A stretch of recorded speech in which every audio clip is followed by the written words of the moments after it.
Welcome to Second Listen Saturday on the Parenting Roundabout podcast, where we share some fun moments from a past episode for your weekend listening pleasure. Look for new episodes every Monday through Friday. Today I'd like to complain about birthdays, or the fake life deadlines that they seem to bring. I am up against one of those fake life deadlines right now. In fact, listeners, as you are hearing this, I will have just turned 60 on June 30th. So this past Sunday was my birthday, and I do not begrudge the age. I am absolutely fine with it. I have had a good time for 60 years. I have earned these age spots and what all. I'm not feeling sad about that at all, but it is one of those nice round numbers that makes you think you should be doing something special to commemorate it.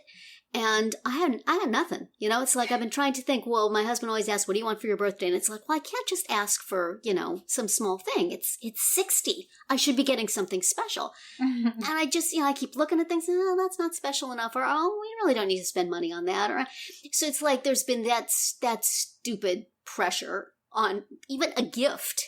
Yeah. It's like, and then I'm thinking, this should be like a turning point in my life. It's like, New Year's Day times, 60. It's like, it's a new start. I'm going to turn over a new leaf. I'm going to do something special. I'm going to make a change in the way I live my life to mark this great milestone.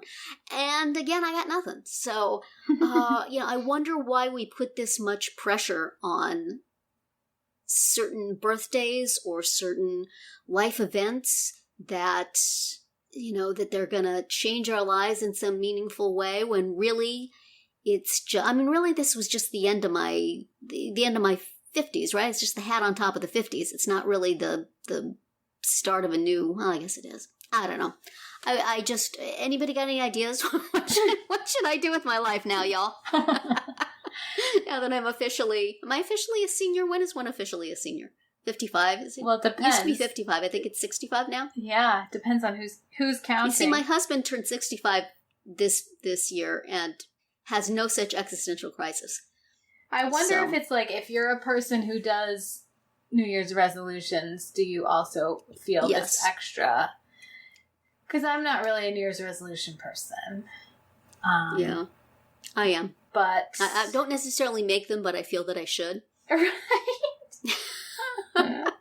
Which is worse, because if I didn't care, it wouldn't matter. Then you don't do it, and then you feel bad that you, not only did you not fulfill it, but you didn't even start. Yes. But I waste untold hours trying to think of a way to do it, as I have already with this birthday. What should I do? I thought I would get a new planner system, because a while ago I was looking for planners, and they were all over the place. And now that I'm thinking, yes, I'm going to commit to one, they're gone. So I can't find them anymore. The guy from Dog Rates has a Thoughts of Dog 16-month planner. So, well, there you go. But it needs to be like a system for organizing your life. Okay. And not having just goals and stuff like that. Not just a plain old planner. But I will look into that. That would be cool. I like dogs. It's close as I'm going to get to dogs for a while. So I thought I'd ask you guys, I guess, Catherine, you don't feel this fake life deadline pressure.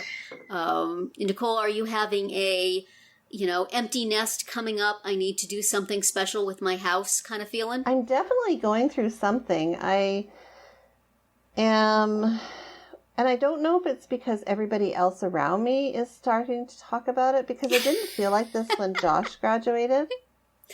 Fake life deadline peer pressure. It's like fake expectation. It's not a deadline, but it's a fake expectation of your next chapter in life. Right. So what are you going to do? And I have a lot of friends just kind of mulling about, oh, what are we going to do now? Our kids are gone, and, we're not going to be able to do this, and we're not, they'll be around to do that. And I think I was doing okay with it until they started talking about it. Because I kind of feel like my life will sort of carry on in a sense that my daughter is, as dependent as she is on me for emotional support, she's pretty independent in other areas. Like, I don't need to drive her around to places. I don't, she wasn't she wasn't involved in anything that I needed to be watching her or participating in the last couple of years. And then I feel like I have I've really built my life up around my online world, right? Which, not that it's not a negative for me because I have a lot of outlets in that sense. And I also feel like it might be a good opportunity to write another book. I can't believe I just said that. So I feel like I have things that I can be doing and that I will be doing and that I'm kind of looking forward to doing. But yeah, I'm just constantly hearing from my friends, oh my goodness, this is it. We're done. We're going to have what are we going to do with our lives? And do I need to take up woodworking and crocheting and buy a rocker and sit on the porch? So it's kind of like this bubbling thing underneath the surface. Yeah. It is. I've been looking on the AARP site to see what I'm supposed to be doing now with my life, and apparently travel. Apparently I'm supposed to be traveling places.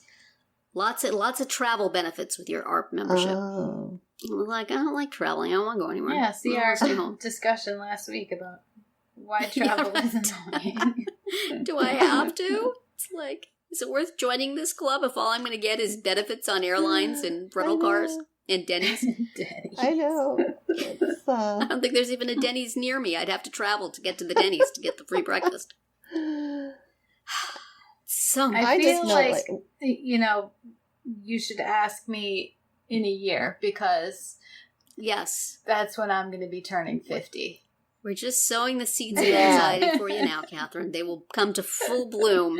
Yeah. Yes, in 1 year. Catherine and I turned 50 the same year, so we'll commiserate. Wow. Yeah. And then your daughter will leave next year too, presumably, right? So you'll be...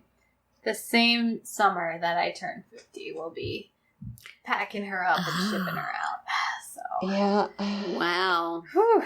So you better have a whole life plan. You got all this time now. Set it up. See, my kids are never going to move out, so I won't have that. No empty nest fears for you. I'm not sure my son's going anywhere anytime soon, but the plan is for him to move out. But see, and that's the other thing too, is I have my son for another year, so... Yeah, but it's different to have your daughter going. That'll leave a mark. I guess for me, I think it's just more not worried about what's next, but just kind of missing what's gone. Like I'm sentimental. I'm a sentimental person, so I'm thinking about all the years that have passed and what's happened. So I'm not forward thinking. What's next, as they say on the West Wing. Right. I'm not really a sentimental person, but I am a lazy and procrastinating person, and I think part of me keeps hoping that one of these things will be the springboard I need to actually do things. Right. This is the time. Go, start that other podcast you have in your head. Write that blog. Write that book. Do this. Do that. Come on. It's the perfect time. And I'm like, well, Is it though? Maybe next year. Right. Is it though? Maybe it's a good time for me to just relax and listen to audiobooks on the couch. Take some time off. I think that's what you need for your birthday is a true vacation day where you don't work and you don't feel bad about not working. That's the tough part. Problem is at this point it's like if there's a day when I'm not working, it's because I don't have work. And if I don't have work, I don't have money. And so there's a whole nother level of anxiety that springs up from that. So. Right. And so I don't know. Yeah. I would like to do something to commemorate the occasion, though. And to show how cool I am. You better enter the Hamilton lottery on that day. That's a good point. That's a good point. It could happen. Something that's kind of, I do, don't I? But I don't know what. It's like, can't just get a backpack or a pair of shoes like I might usually do. It should be something special. But I don't know. I should have waited and bought my Fitbit for this. Does it have to be an item? Can you just do something with your family that's memorable? I guess, but, Is that a lot of effort? I don't know what that would be. And that's something that we would all be interested in. Is sort of unlikely. Everybody would be available. What about a hike or a walk somewhere? We could take a walk around the school next door. That's what we usually do. We're not really hikers. We're going to go to breakfast, I think, that day. The time when you steamroll over your husband's objections and get another dog. But it's for my birthday. He said I could do anything, honey. I'm totally with you on that, Catherine. I think her birthday needs to be about getting another dog. Get myself a nice senior pooch for my senior years. That's right. But then